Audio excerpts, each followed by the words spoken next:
Welcome back to the Sage Audio channel. Today we're talking about how to make a loud master. But first, if you have a mix that you need mastered, send it to us at sageaudio.com to receive a free mastered sample of it. Why you should use two limiters. When you use two limiters, you split the processing between the two, in turn mildly reducing the effect of distortion while achieving a louder overall level. Furthermore, if the two limiters you use have a unique timbre or a complex timbre, combining these can have a beneficial effect. Using two limiters gives you the freedom and opportunity to combine settings. For example, you can make the first limiter compress each channel individually, then have the second one compress the channels collectively.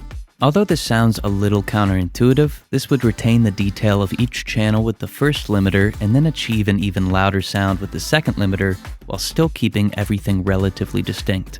Use a shorter release time for all compression. The shorter the release time that you use for your compression, the louder the signal will be. The reason being, it takes less time for the signal's amplitude to return to normal after being compressed. A super short release time will cause distortion, but this can have a beneficial effect. This distortion will amplify the signal, causing it to sound even louder, but this may not be ideal. A good mid-ground for your release time is 50 milliseconds, since this is the shortest that you can make it without causing distortion. Although this is true in most cases, each compressor is a little different, so use your ears and see how short you can make your release time before you begin to notice distortion. Sandwich an expander between two limiters. Using two limiters allows you to make your signal louder without relying too heavily on one form of processing. But if you add an expander between these limiters, you gain back some dynamics that you lost from the initial limiter. Although this is kind of unorthodox, it's great for making loud masters. The first limiter is going to reduce the majority of the track's dynamics. By the time the signal hits the second limiter, the majority of the transients have already been attenuated. By putting an expander after this first limiter, you build back your dynamics. Personally, I like to use the FabFilter multiband for this and expand some of the lows, mids, and highs. Always use upward maximization or low-level compression. Upward maximization or low-level compression serve a very unique purpose during mastering. They bring quieter details of the mix upward, making them easier to perceive and reduces the effects of masking. Now, if you want to create a loud and upfront master, this form of processing is needed. Whereas traditional compressors and limiters attenuate the loudest parts of the signal, upward maximizers and low-level compressors detect aspects of the signal which are quiet, captures them, and then amplifies them while keeping the peaks at the same level.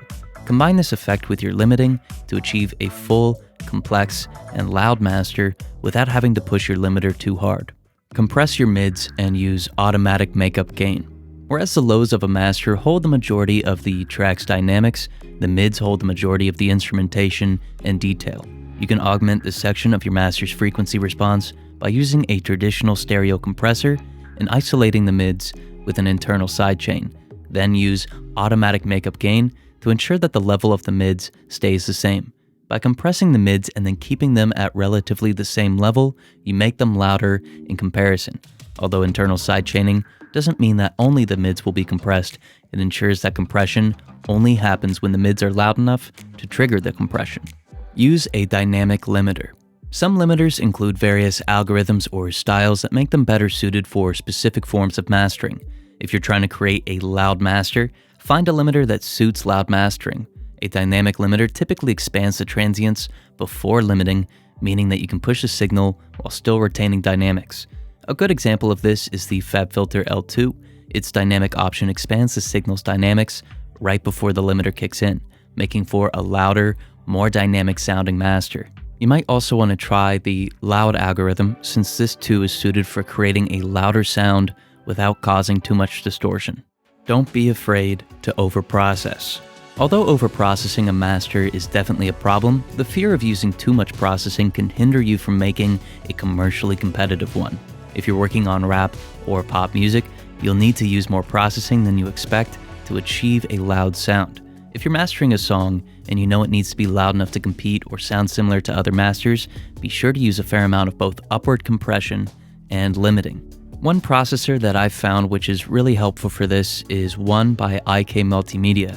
If you include it in your signal chain prior to limiting, it provides you just enough processing to push the signal into a commercially loud and punchy area. If you have a mix, send it to us at sageaudio.com to receive a free mastered sample of it. Also, stay up to date by subscribing and liking the video. Lastly, let us know your thoughts in the comment section. Thank you so much for watching.